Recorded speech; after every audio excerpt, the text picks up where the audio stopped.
Welcome to public சேவை. வணக்க நண்பர்களே, பிறப்பு சான்றிதழில் உள்ள திருத்தங்களை எவ்வாறு செய்வது, எந்த இடங்களில் கரெக்ஷன்ஸை அப்டேட் செய்து தருவார்கள் அப்படிங்கிற முழுமையான தகவல் இந்த வீடியோ மூலமா நாம பார்க்கலாம். பிறப்பு சான்றிதழில் திருத்தங்களை சரி செய்வதற்கு தேவையான ஆவணங்கள் குடும்ப அட்டை, பெற்றோர் ஆதார் அட்டை, அம்மா அப்பா மற்றும் குழந்தைக்கு இருக்கு அப்படின்னா குழந்தையோட ஆதார் அட்டை, எந்த பிறப்பு சான்றிதழில் திருத்தம் செய்யணுமோ அந்த சர்டிபிகேட், அதுக்கு அடுத்தது டிசி, அம்மா இல்ல அப்பா அவங்களோட யாராவது இருந்தாலும் வைக்கலாம். லீகல் சர்டிஃபிகேட் வைக்கணும். லீகல் சர்டிஃபிகேட் யாராருக்கெல்லாம் வைக்கலாம் அப்படின்னா, சில குழந்தைய தத்தெடுத்திருப்பாங்க அவங்க வைக்கணும், அல்லது இரண்டாவது மேரேஜ் பண்ணியிருப்பாங்க அப்பாவோட நேம் சேஞ்ச் பண்ணணும். ஸோ அந்த மாதிரி கண்டிஷன்ல கரெக்ஷன் செய்வதற்கு 750 ரூபா நீங்க ஃபீஸ் பே பண்ற மாதிரி இருக்கும். சர்டிஃபிகேட்ல ஃபர்ஸ்ட் சேஞ்சஸ் பண்ணணும் அப்படின்னா நீங்க கான்டாக்ட் பண்ண வேண்டிய இடம் ஃபர்ஸ்ட், குழந்தை பிறந்து 1 இயருக்குள்ள இருக்கு அப்படின்னா சில ஹாஸ்பிட்டல்ல அங்கேயே ரிஜிஸ்ட்ரேஷன் பண்ணி கொடுப்பாங்க, அங்கேயே போனால் பண்ணி கொடுத்துருவாங்க. அங்கே முடியாத பட்சத்தில் நகராட்சியை கான்டாக்ட் பண்ணலாம் அல்லது மாநகராட்சி, இந்த 2 பிளேஸுமே கண்டிப்பாக அவைலபிளாக இருக்கும். தேவையான டாக்குமெண்ட்ஸ் எடுத்துகிட்டு போனீங்க அப்படின்னா ஃபார்ம் கொடுப்பாங்க, ஃபார்ம் ஃபில் பண்ணி கொடுத்தீங்க அப்படின்னா அப்டேட் பண்ணி கொடுத்துருவாங்க. சப்போஸ் உங்களுக்கு 2 இடத்தையுமே பண்ண முடியல அப்படின்ற பட்சத்தில் உங்களோட நியர்பை இருக்கிற கெசட் ஆஃபீஸில் பண்ணலாம். தமிழ்நாட்டில் உள்ள அனைத்து டிஸ்ட்ரிக்ட்டுமே கெசட் ஆஃபீஸ் அவைலபிளாக இருக்குது. அதற்கான அட்ரஸ் வந்துட்டு டிஸ்கிரிப்ஷனில் கொடுத்துருக்கேன், செக் பண்ணி பாருங்கள். அஃபிஷியல் பேஜ் பார்த்தீங்கன்னா www.stationaryprinting.tn.gov.in அப்படின்ற இணையதளத்தை கொடுத்துருக்காங்க. டைரக்ட் லிங்க் டிஸ்கிரிப்ஷனில் கொடுத்துருக்கேன், அதை டச் பண்ணிங்கன்னா இந்த மாதிரியான பேஜஸ் உங்களுக்கு ஓப்பன் ஆகும்.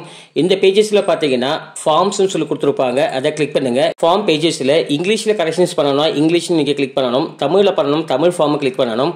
நீங்கள் மத மாற்றம் பண்ணியிருக்கீங்க அப்படின்னா நீங்கள் தேர்டாக இருக்கிற ஃபார்மை கிளிக் பண்ணி ஓப்பன் பண்ணிக்கலாம்.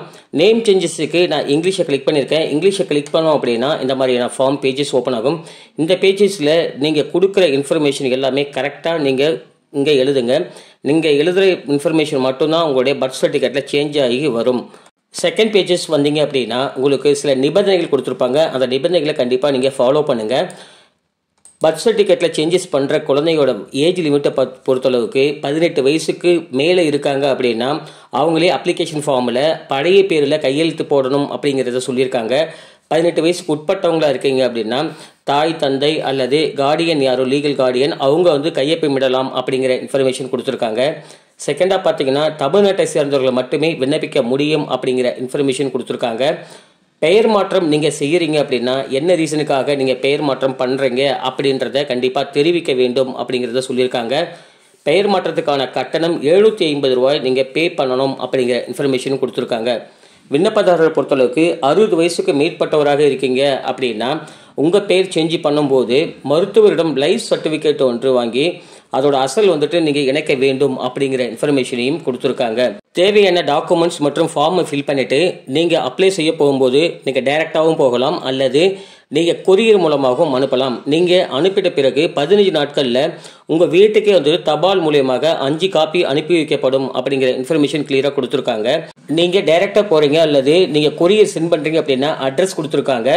சென்னை அட்ரஸ், அதுக்கடுத்து மதுரை, திருச்சி, சேலம், விருத்தாச்சலம், புதுக்கோட்டை, மொத்தமாக இந்த 6 டிஸ்ட்ரிக்டில் உங்களுக்கு அவைலபிளாக இருக்குது. நீங்கள் எந்தெந்த டிஸ்ட்ரிக்டில் இருக்கீங்களோ, எக்ஸாம்பிளாக சென்னை, திருவள்ளூர், காஞ்சிபுரம், செங்கல்பட்டு, வேலூர், ராணிப்பேட்டை, திருப்பத்தூரில் இருக்கீங்க அப்படின்னா நீங்கள் சென்னையில் இருக்கிற பிரான்ச்சை காண்டாக்ட் பண்ணலாம் சொல்லியிருக்காங்க. மதுரை, தேனி, விருதுநகர் அப்படி இருக்கவங்க பார்த்தீங்கன்னா மதுரையில் நீங்கள் காண்டாக்ட் பண்ணலாம் சொல்லியிருக்காங்க. திருச்சி, திண்டுக்கல், கரூர், பெரம்பலூர் மற்றும் அரியலூரில் இருக்கவங்க பார்த்தீங்கன்னா திருச்சி பிரான்ச்சை காண்டாக்ட் பண்ணலாம் இருக்குன்னு சொல்லியிருக்காங்க. ஸோ அந்த மாதிரி உங்கள் அருகாமையில் இருக்கிற உங்கள் டிஸ்ட்ரிக்ட் அருகாமையில் இருக்கிற அட்ரஸ் நீங்கள் காண்டாக்ட் பண்ணுங்கள். காண்டாக்ட் பண்ணிவிட்டு நீங்கள் ஃபோன் நம்பர் மூலயமாவும் உங்கள் டவுட்டை கிளாரிஃபை பண்ணலாம். டைரெக்டாக நீங்கள் போய்ட்டு அப்ளை பண்ணிங்கன்னா 100% உங்களுடைய கரெக்ஷன்ஸ் அப்டேட் பண்ணி கொடுத்துருவாங்க. இந்த மாதிரி மெத்தடில் தான் நீங்கள் உங்களுடைய பர்த் கரெக்ஷன்ஸை அப்டேட் பண்ணணும். இதை தவிர வேறு ஏதாவது உங்களுக்கு தகவல் தேவைப்படுது இல்லை டவுட் இருக்குன்னா கமெண்ட் பாக்ஸில் கேளுங்க, கண்டிப்பாக நம்ம சேர்ந்து உங்களுக்கு ஹெல்ப் பண்ணுறோம். தேங்க்யூ ஃபார் வாட்சிங்.